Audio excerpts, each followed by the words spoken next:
Join. Kicking it here? Yes. And we are live.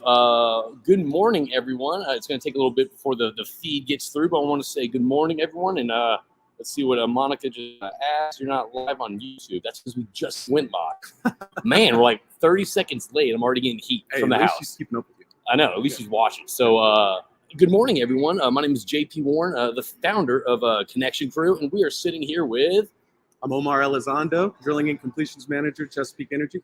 All right, so before we get started, I want to say thanks for tuning in. I know there's a lot of stuff going on in everyone's world right now. Wherever you're tuning in from, chime in and say hello. Let's get some interaction going. Let's check LinkedIn and make sure we are live. You always got to do the double check. That's good. I'll drink the coffee while you do that. Your coffee with a cream golden. That's what I'm talking about. All right, we are live. Good deal.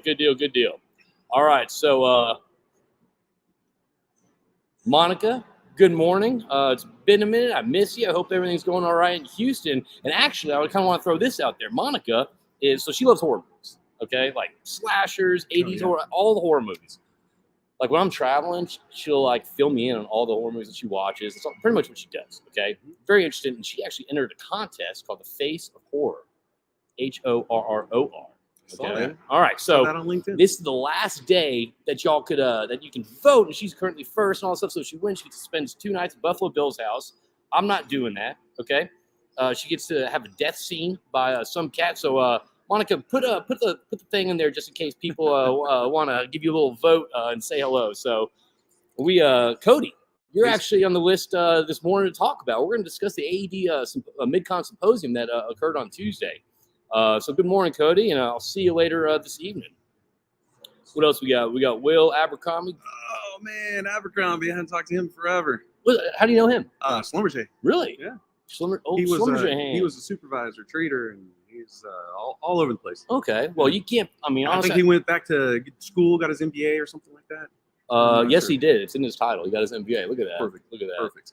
We got Chanel Howdy from Austin, Texas. All right. All right. We are at actually Teller's in Oklahoma City, and this is such a backdrop. This place, I love this place. Yeah, it's nice. Kel Teller, bring back the flow. Okay. You want the flow already? Can't please everybody, all right? Can't please everyone. All right, we have Carlos Camacho. Good morning, gents. Good morning. Carlos. All right. So, wherever you're tuning in from, say hello. And obviously, if you have any questions, just kind of like chime in, ask the questions. But we kind of have a couple things to talk about today, which I'm excited about. Some things that I didn't even know about that he just filled me in on. Solid guest today. I'm not the guest, I'm the host, but thank you. I got jokes. I love it. I got jokes. This is great. And then, all right. Very solid guest. Very solid guest. Also a great Uber driver. 5 stars for this guy. He was kind enough to bring me from the Norman, Oklahoma, to drop me off at my hotel after Tuesday. So good thank conversation. you. Great. Let's talk about our conversation. So let's see. We got Casey, the GU. Good morning, gents. Live from OES testing facility in Wills, Texas. Morning, Casey. Jeremy, good morning, guys. Jeremy, it's been too long, brother. We got to catch up. I want to give a shout out to Jeremy and the rest of the team at Ascent Resources. First off, Chase did a killer job.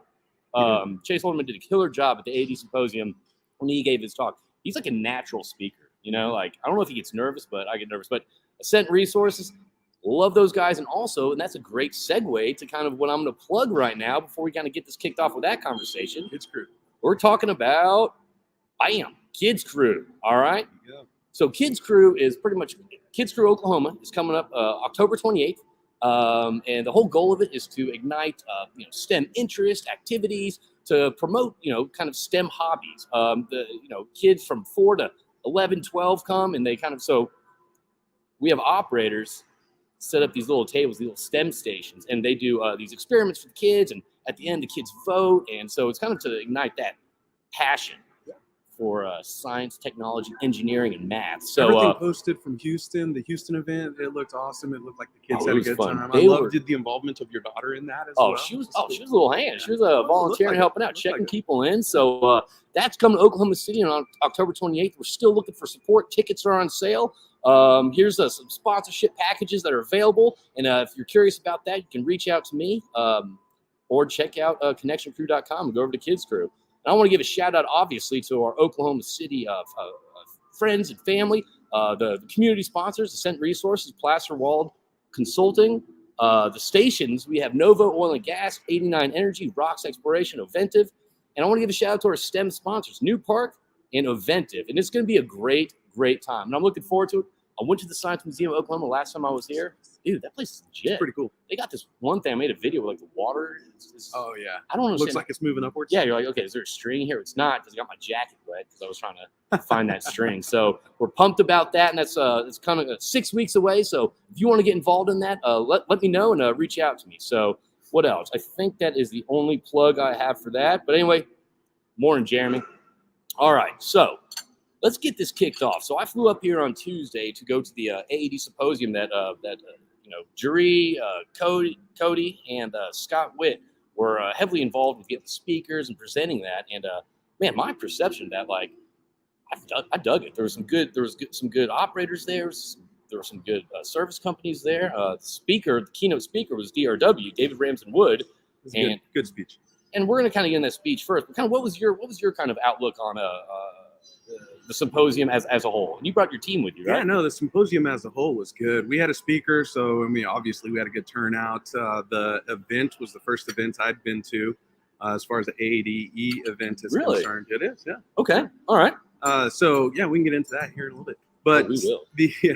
The event was good. It was well put together. I thought the broad spectrum of topics of discussion were good. Yep. Especially the technical discussions were good, but I especially liked the leadership and working through adversity with your team that Gianni ended up presenting on earlier in the morning. I believe that's when it was. I think I missed that because I was a little bit late. You were a little bit late, but that was a really good talk. I made sure to go introduce myself and just let them know that. What was kind of, give us an elevator pitch on that, on what the conversation was about? Yeah, he really just took the time to talk about getting to know your team, taking the opportunity to show your team that you're going to support them, leaning on their expertise, and then really making sure that you push for that work-life balance and, ensuring that you care for them, that you're there for them, and just making them know that there's an opportunity for them to be within you in a group that understands each other. Yep. And just all about the relationship, really. Well, that's kind of it's funny. Not a lot, but some people think they can manage people the exact same way. I got this team, whatever, money motivates or this motivates and all stuff. But everyone's different, for example, I get motivated by positive reinforcement. FYI out there, Cal Taylor with a flow comment. But, some people get motivated by negative reinforcement. Come on, you're better than this. You can do better. Like, it's so individual on how you motivate your team. So, yeah. Yeah, I would say in my current role, there have been a lot of opportunities for leadership type training, and one of the most effective trainings that I've gone through was put on by Marla Sanchez, is her name, out of Tulsa. It's LETS, Leadership Enhancement Training Series. Okay. It's the Spectrum training is what it's called, but really, really good. And the focus is understanding your own core needs and then understanding the core needs of your team. If you understand people's core needs, you can better effectively speak with them, drive them, motivate them, just being able to adapt and to work with the individuals of the team really gets the best results out of people, especially whenever you're able to coach them and help them understand what are the difficulties that you're experiencing, who are you working with, what problems are you trying to work through, or what walls are you trying to bring down. If you can understand people's core needs, like it helps you get to the point. I want to understand your core needs. What motivates you? That's a great question that we ask here on Breakfast Runs. So my core need is actually freedom. Okay. If you go to the Spectrum training that I just talked about, I don't want to be put in a box. I don't want to be confined to some specific thing or space that I have to be held down to. Like the ability to explore, like adventure. I like to reach out.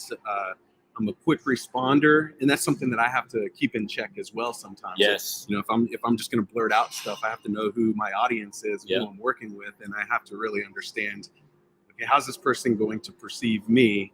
How is my need going to affect somebody else? Okay. But just that sense of freedom and the ability to branch out and do what I need to do or want to do. Maybe pursue other interests if you find something interesting at the time. Yeah. Okay. Just don't put me in a box. Don't put baby in the box. Don't tell me All what right? I have to do. You don't put baby in the That corner. sounds bad, but No, that doesn't essentially- sound bad. I mean, we're adults. I mean, you're a professional. I'm a professional. Yeah. I mean, you don't tell people. You don't make people do stuff. You motivate people to do stuff at the end of the day. So let's get back to the kind of the ADS. Yes, absolutely.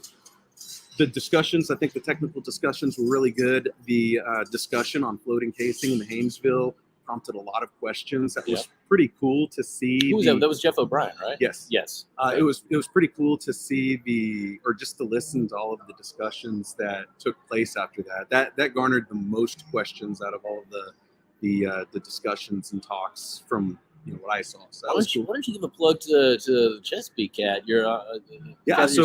So Riley Schultz, he presented, and he's given the presentation multiple times, but we followed suit with Shell. Okay. Shell drilled the first U-turn well on U.S. land.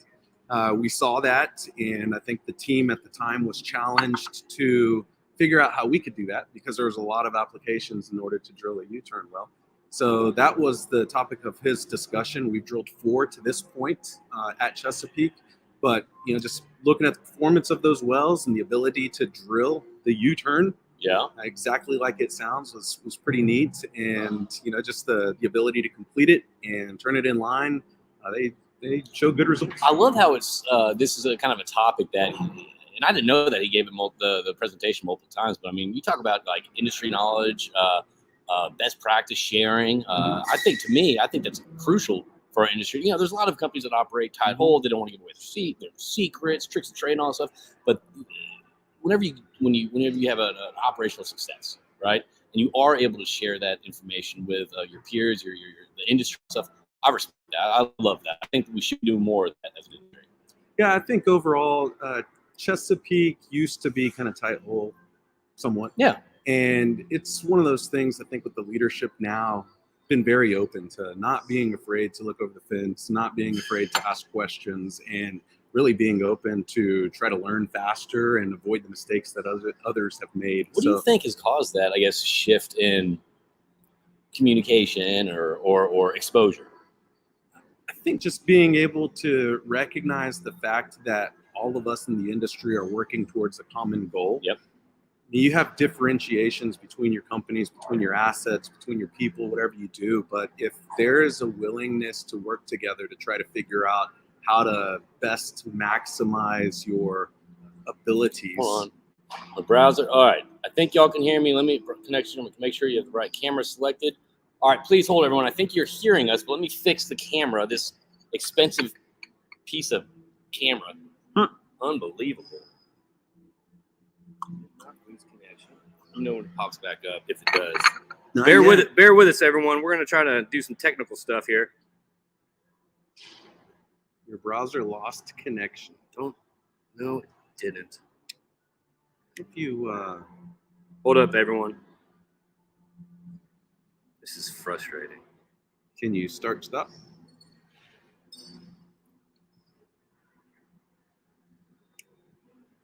Not yet. I'll just turn it on. It's blackout period. Oh man, hey, that's bad energy policy happening right now. It's not even hunting season. Bear with us, everyone. We're going to figure this out regardless. So, yeah, start camera. Hold up. Oh, there you go. We're back? You're back. All right. You got one viewer. Sorry about that. Can everyone hear us? Check in, say hello if y'all can hear us. Someone. Bueller. Let me see if we're how we are over here. Oh, there you go. No, this is It's delayed. so delayed, man. Okay, well, I assume that we're let me do this. You know what? This is what happens to go live. It's part of it, okay? All right. If we're in the oil field, we know. There you go, Lex. Love it. All right, can see in here. Okay, all right, Loud and okay, clear. okay, Perfect. all right. We're thank you, everyone. So, all right, so let's get back to it. So, we're all obviously the assets.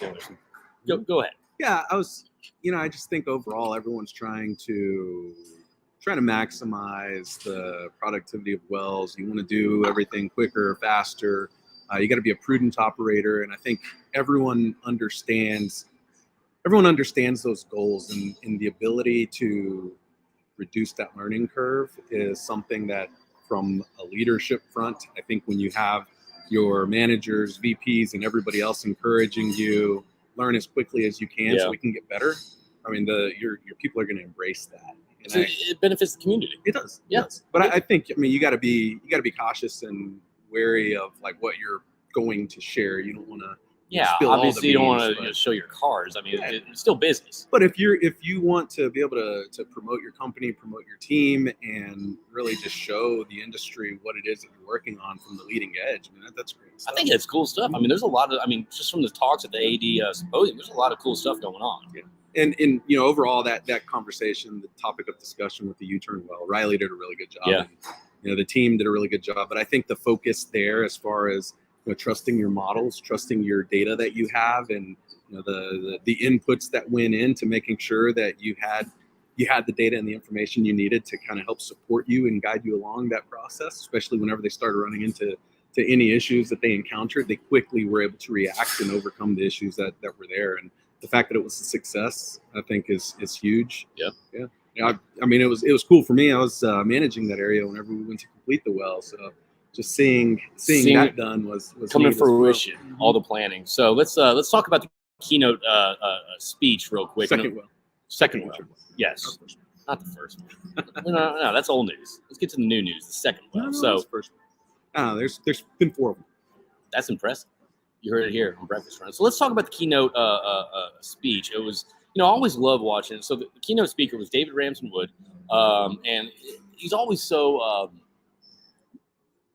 I'm not going to say, look, fine. Energetic. Yes, he does. He is controversial. He is this and that, but I love how he kind of proposes his thoughts, and whether you agree with him or not, and all that, it makes you look at things with a different lens. And it was called pretty much "The Truth About Energy and Why Europe is Beep," which I thought was a great title to it. And pretty much what it talked about was kind of energy policy, poor energy policy, and the reality of energy policy and who it benefits, who it benefits, and kind of the realities of, hey, if we're pushing, EV cars, the lithium has gone all the way up. But where do you find that? You don't find that here. So it was a very real and raw and kind of an exposed view on this wave of anti-fossil fuels, anti-hydrocarbons, which, he's promoting that, hydrocarbons benefits life.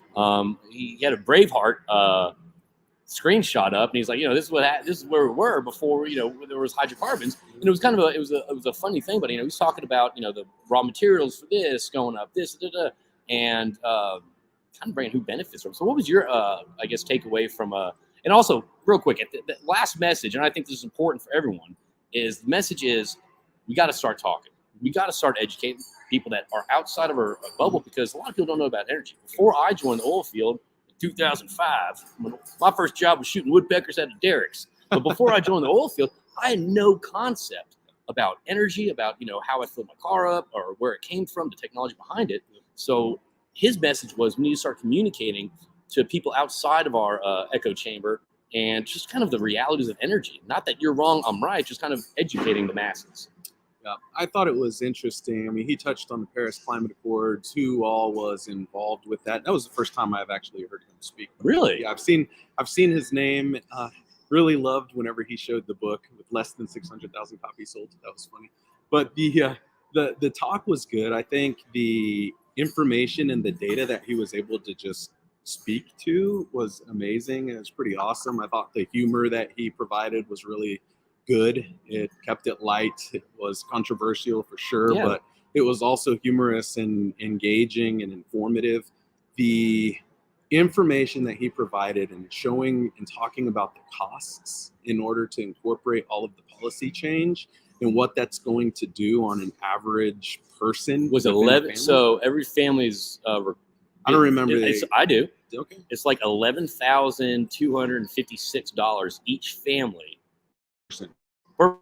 Okay, per person per year of every household, pretty much, to I guess float this this new what's it called, the Inflation Reduction Act. Yeah. So that's some serious coin right there. Yeah, it is. But the fact that you have so much cost associated, trillions and trillions of dollars, trying to impact something that, could just be a normal cycle of, just the world right now. Maybe it's not, maybe it is, we don't know. But the impact and the attempt to try to change that versus the attempt to try to adapt was the takeaway that I took. Yes. And the fact that there are just changes that you can see over this current period of time. We weren't here millions or billions or whatever geologic time ago whenever you have these cycles, but just the impact that it is going to have on every family and person, and the lack of some of the other countries who are not involved with the Paris Climate Some of the major manufacturing it's like countries. any efforts that are taken by us and any of the other countries that are trying to reduce all of the emissions are just going to be wiped out by some of the other countries that are not in it. Yeah. The emerging world, basically. That's it. Okay. I mean, that to me, that was kind of pretty egotistical thinking. Like, okay, we're gonna change the temperature of it anyway. But no, I thought it was a great conversation, and it was look, whether you agree with him or not. I mean, I know it's controversial on a bunch of things, whether it's COVID, whether it's this, whether it's that. It does make you look at things with a different lens, and I do appreciate that. About him. So no, the impact with all of the other industries involved with trying to keep up on the mining front, with like the electric cars, and the price of lithium going way up, all the rare minerals, wind, solar, all that kind of stuff is great. Like, it's good. I'm glad people are trying to do that, but it's not going to be standalone. Like, just look at the technology where we're at right now, and the need for hydrocarbons is out there. It's going to stay, and just not allowing our own producers the ability to more easily access these things. I mean, it's just going to create more issues from countries that don't have the regulations, and they're going to start controlling energy. Oh, well, yeah, that could happen, but I mean, we do it cleaner and safer, more efficient than probably anywhere else in the world. Yep. And if you take that away, you're handcuffing us and not allowing us to go out and do what we do. Yeah, it's going to affect everybody. I mean, he said the analogy was, all this, this push to 2050 this, 2050 this. I'm thinking about that whole just trying to care about net zero. So his analogy was, we're forcing everyone on this plane, we're taking off, and we're going somewhere, and we don't have the runway built or the landing gear built, but we got to figure it out before we run out of gas. That's kind of how he put it. That's a good analogy. Great analogy, I thought. So wait a minute, time out. I'm sorry about this. Because we're about to change the subject onto more of a personal. Before we do, I'm so poor at this lately because I'm always like, I'm giddy at these things. But I want to give a shout out to Royal Completion Tools for being a Breakfast Run sponsor. And we got a commercial, but I'm not going to play the commercial because it's going to kind of, we got to freshen it up. But thank you, Royal Completion Tools. Great group of people over there. And surprisingly, word on the street is from a bunch of frustrators that their plugs don't split. So that's kind of what I'm hearing. So thank you all, Royal Completion Tools, for the sponsorship. Check them out. I've got close with Ethan Etzel over there. Awesome dude. So check them out, and thank y'all for sponsoring the Breakfast Runs with me, your host, JP Warren. Let's shift gears now, Omar. All right. Going from the AED symposium to kind of look. I've had previous guests on that that are on the more closer to the operations, right? The ones that are dealing with these the supply chain issues, this issues and that issue. You got a good team under you. So, as a manager, how are you, I guess, dealing with this on your level, the supply? Because obviously it's there, whether it's sand, whether it's people, whether it's pipe. Steele, how are you communicating to your team and managing these supply issues that everyone's in the same boat with? Before we talk about supply issues, I want to talk about the people. Just the uncertainty sometimes within the industry and the opportunities that are out there within the industry. There is, a lot of opportunity to make sure that you are being transparent with your people, that you're communicating with your people. And I think if you trust each other and you have, open conversations with your team and let them know what's going on, I would say right now that people jumping around in the industry is definitely a struggle, especially with a lot of the service companies and with operators as well. There's a lot of opportunities out there. If people are from a certain region of the U.S. and there's opportunities and they want to get closer to family or friends or whoever it is that they want to get closer to, or maybe lifestyles that they like, then there's opportunities for them to move over, jump ship, whatever you want to call it. But I think if you have a strong team and those people want to be there and you're giving your people the opportunities, if you know their core needs and you're able to work with the individuals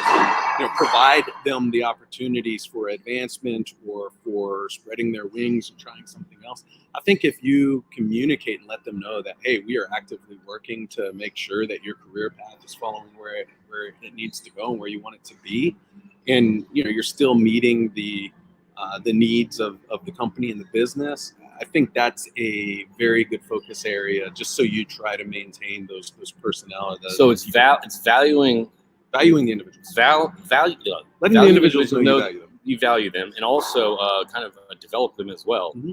Okay. Yeah. And communication. Let them know, like, hey, I'm having conversations. We're working on whatever promotions, comps, anything that it is that you're wanting to work on. I think being transparent with the people and sharing what you can. I mean, obviously things are right. It's filtered. Yeah, it's filtered. But I just think being as transparent and working with individuals in order to meet the needs of both the business and the person. Yep. I think if you can work that together, then your people are going to trust you and they're going to enjoy where they're working at, and they know that there's a path that they're going to follow and opportunities that are going to be had. And I just think that's an important focus. Regarding the supply chain side, it's one thing where there's a lot of things that come from China, whether it's chemicals, whether it's steel, whether it's virus. Yeah, I'm joking. Anyway, go on. Yeah, no, those are things. I mean, it's inflation is occurring. I think a lot of people are clawing back a lot of costs and pricing powers that they had before. I think inflation is definitely being used to kind of ramp costs back up, and it's a healthy industry. I think you have to give and take. I think if you have a solid drill schedule, a solid frac schedule, and just the opportunity to keep crews and companies consistent with work, I mean that's buying power for the operator. Yeah. If the service company is needing to elevate or raise costs because they're being struck with a whole bunch of issues as well, like we talked about, shipping, storage, just supply chain issues. I mean, that's something you need to understand, and being able to work together and understand the issues that everyone's faced with is something I think you can reach an agreement with. I feel like, being open to listen. Yeah, I kind of feel like, before, 2020, whatever, 2017, whatever, it was, I felt like the operator, this is kind of my perspective, the operator and the service side was a very, okay, well, if you can't do this, I'm going to go down the road. But I feel like what I'm seeing now in the recent environment, I'm seeing a lot of operators working with the service side. I think that whole, okay, I'll just go, if you can't do this, I'm going to go down the road. It's one of those things where I'm seeing a lot more collaboration between the operator side and also the service side. Yeah, you definitely want to partner with your service providers, because business partners. Yep. If you partner with them and you have that longevity of work and consistent work, I mean, it really helps just form those teams, and the people on both sides that they have a solid amount of work that's scheduled out for a year, 2 years, 3 years, however long your agreements with your partners are going to be. That's really helpful, because you keep the team together, and you know that there's going to be work, and you know you're going to have issues, and you're going to work through issues. But being able to work with each other and partner like that, I think, is something that you need to focus on right now, especially with the way the industry is and the shortage of people and qualified people. And I think whenever you have that sort of work, the ability to retain qualified people is good. On Tuesday, I saw these couple around, and brought one, Tom Davis, whatever. You met him, yeah. You asked him about a chemical engineer. Yeah. I was talking to him, and you're talking about people coming to the industry. I mean, I think it's going to be like the 80s again. I mean, there's a huge misconception. I mean, he said he was walking out of class, a petroleum engineer class, like somebody was like, "Whoa, in 3 years it's going to be called renewable engineering." Like it's just like the I guess the perception is that our industry has another 3 years and then we're done because of all the renewable technology, but that's not true. I mean, 47% increased in energy demand by 2050, and 50% of that pie is going to be oil and gas. So it's still a healthy, robust, long-term career path for people that are, and that's what we have to do as an industry is do a better job of communicating about the industry and the benefits and what the industry, like the people in the industry and the career path and the exposure and you get to travel. I mean, anyway, to communicate that to the next generation, I think that's a huge challenge that all of us face as individuals in our community. I think responsibly sourcing your gas, as an example, is something that's going to be good. I mean, there's a lot of efforts that are going on right now, especially within Chesapeake and all the other different operator companies out there. Just the means to reduce any sort of emission potential wherever they may occur is out there. I mean, just the efforts to do things different to make it a little bit cleaner, whether it's on the drilling side, the completion side, the production side, just facility builds, all that kind of stuff. There are a lot of different efforts out there that are taking place right now because of all of the push, which is good and it's needed.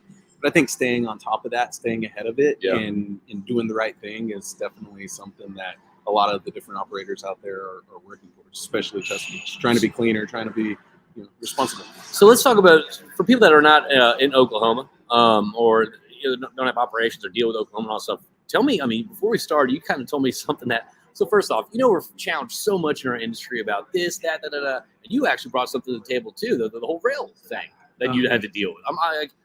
I'm blown away. It's like, what else we have to deal with? Yeah, our supply chain group, I'm going to give them a lot of kudos. Communication, the transparency with what they were working with and dealing with was very, very good this week. There have been talks with the railroad that they were working, I think, on some time off, some paid time off, PTO, maybe some medical leave, all that kind of stuff. But there were a number of things that were being worked through. And earlier in the week, it was probably about 50% of the companies that had not reached an agreement. I think out of the 12 major railroad companies up there, but there was a lot of concern that we were going to be affected by that because how would that affect y'all? So sand, whether it's coming from the north or anywhere else, sand is railed on the rail cars through the railroads, and you have conductors, engineers, all those guys that are making rail switches and making things happen. And if there was a strike, which it would have started on Saturday if they didn't reach an agreement. Okay. So they reached an agreement this morning.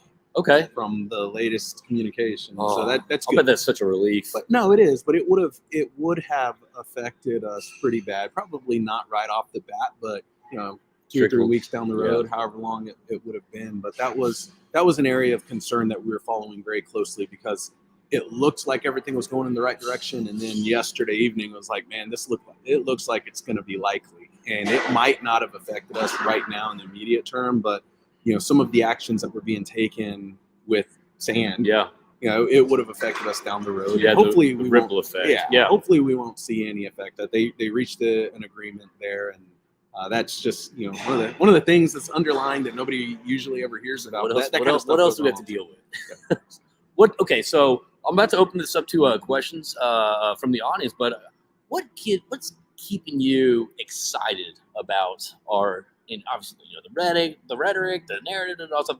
What's keeping you excited about our industry? And I think there is a lot of opportunity for growth especially in the natural gas side. I mean, I work for Chesapeake, we're trying to get back to natural gas. If you look at everything going on across the world with Ukraine, Russia, look at the LNG terminals that are potentially going to be built out here, and just look at the opportunity to be able to supply the world with cheaper, cleaner gas. That's exciting for me, especially working in a gas asset. And it's just one of those things where it's like, man, we can supply this. We can go responsibly drill a bunch of wells and produce them responsibly, and we have the opportunity to provide the energy needed to a lot of different countries and people out in the world. It's insane that it's 2022 and we're talking about, or not we, but certain parts of the world, first world country talking about limiting electricity, rationing electricity. I mean, to me, that's it's kind of it's kind of sci-fi, dystopian. The fact that we're talking about that. So the ability to California. What? California, yeah, I mean, seriously. I mean, don't plug in your electric cars, but go electric. Don't park your electric cars in garages either, because the combustion also.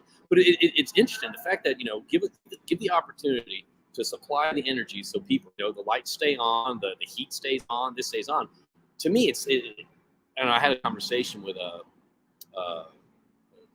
Energy Crüe podcast with a CEO of CNX Natural Resources, and unfortunately, he's like, man, people are instead of realizing poor energy policy and the repercussions of that and this and that, people are doubling down on their decision on stuff, and that's also part of the reason why we have to do a better job about educating cats out there.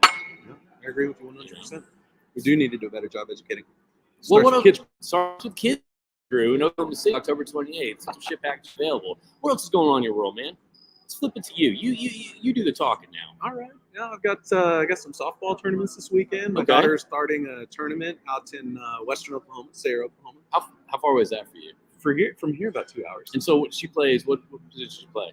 She plays right field. Okay. And I think Got that going on. She's a sophomore in high school, so Okay. they're starting that tournament today. So depending on if they win or lose, they'll play more tomorrow and go through Saturday. Dude, it's crazy how time flies. I picked up my daughter, 9 now, and I get all these notifications like, "Hey, remember this 5 years ago?" I'm like, "How was that 5 years ago?" But I picked her up, chopped my locks for a Sky High for Kids last week. Oh, yeah, you look like a completely different guy.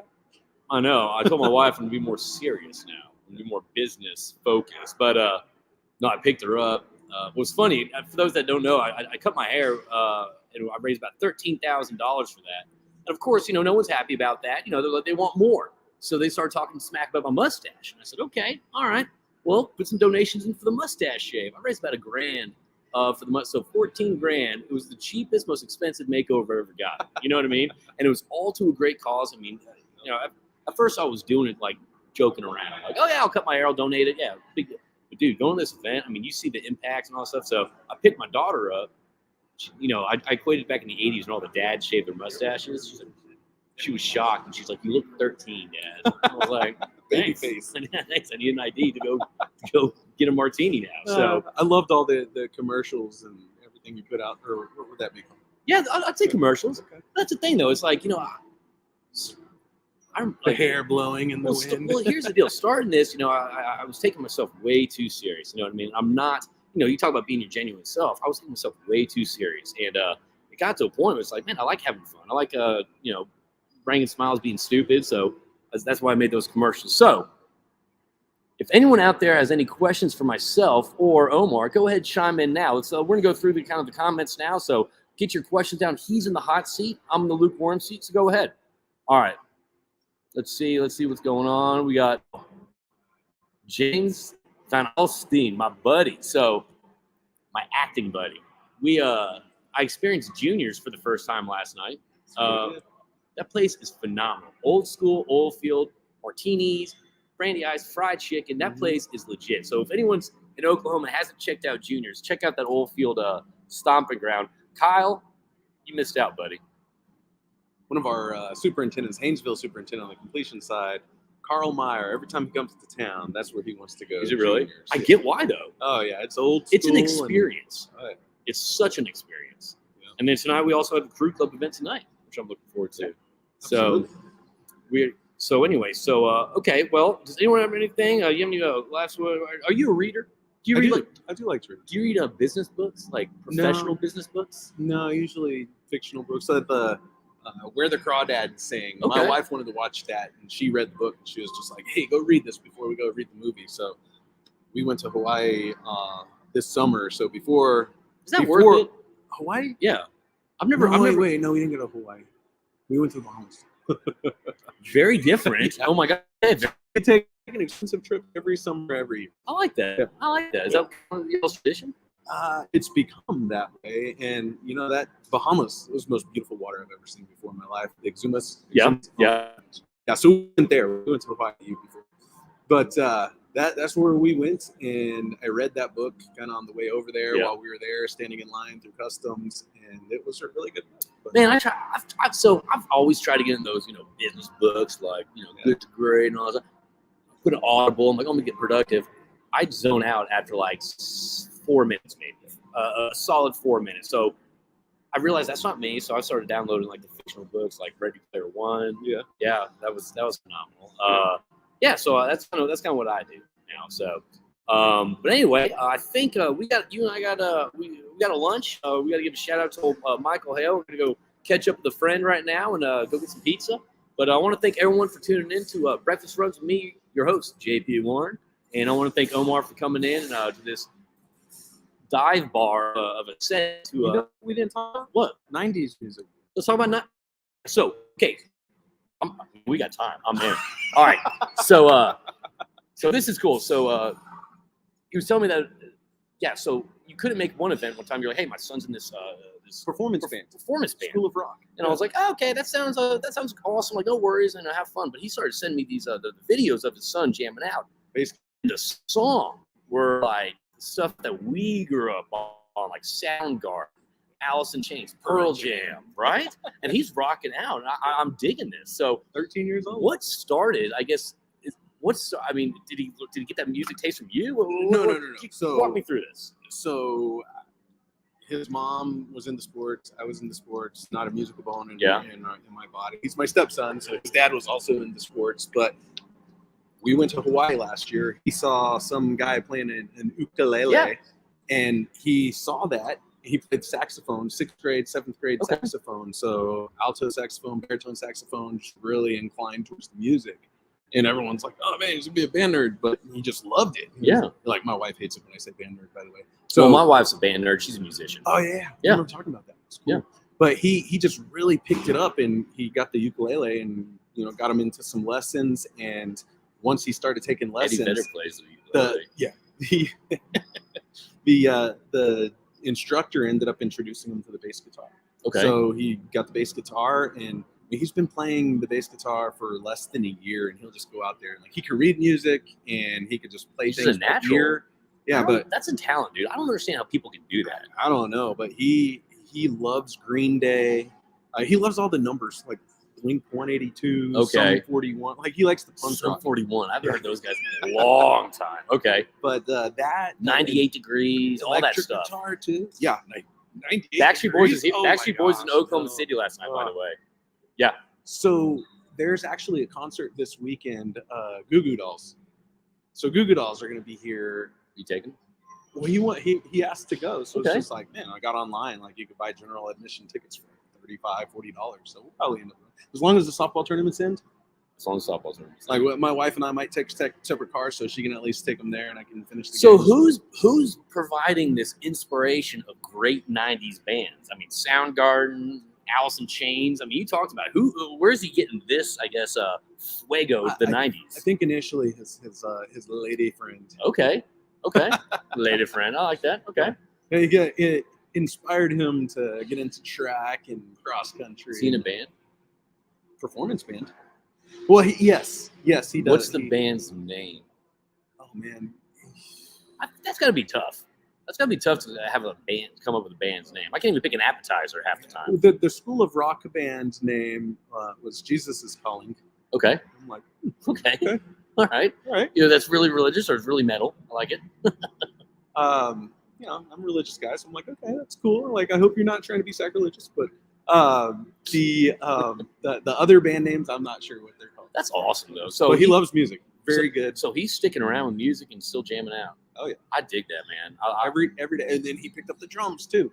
So I told you that, but my my brother-in-law ended up playing the drums in high that's school, right, and he yes. gave him some drums. So if he's tired of playing the guitar, he'll go out there and you'll hear him jamming out on the drums. And So he's just a musician, dude. That's well, awesome. he's teaching himself the drums, and I'm sure he's getting some pointers here and there. But You can learn anything off of YouTube these days. yeah. Well, that's good. That's good. So what's your favorite band? So for me, 90s bands come out of Seattle. Okay, you know, a lot of people go with Nirvana. It's safe. I feel like Nirvana's safe, but I'm okay with that. But my favorite band was obviously Alice in Chains coming out. Yeah. What is that? Oh, we asking that? YouTube. Omar was social media savvy for all of us. Ask him about his YouTube videos. Aren't we trying to end this though? We're trying to end this. That's, No, you know, that's I'll- round 2 breakfast runs. Oh yeah, there you go. Oh, we could do that. We can do No, the YouTube video thing. There was a recruiting video when I worked at Schlumberger. that. Okay. Shoot, probably 16, 17 years ago. They did a recruiting video, and it was just the day in the life of an engineer. And they followed several different engineers. They followed you? Yeah. Okay. I'll check that out. I remember going into the locker room, changing beforehand, and the ladies are following me, and I'm like, I'm gonna go change. It's like, okay. It's like, No, you I'm guys don't changing. I'm mind. changing now. They're like, all right, come on. Okay. Well, there you go. All right. So before reality TV, you were on reality TV. It sounds like so. Omar, I want to thank you so much for joining us. And if everyone wants to reach out to him, you can find him on LinkedIn. You know, based in Oklahoma City. So I love this city. Love the people here. So I'm looking forward to kind of a little lunch and the rest of the day. So I want everyone to have a great day out there, engage in conversations, talk to your people, talk to people outside the industry. And just kind of, I'm not saying like you're right, I'm wrong. Just talk to them. So make a friend and I guess have a great week out there. Is that it? That's it. And now we got to do the awkward. Are we clear? Are we clear? Hey, All right. thanks for having me on. No, thanks for being on. I dig it. Good conversation.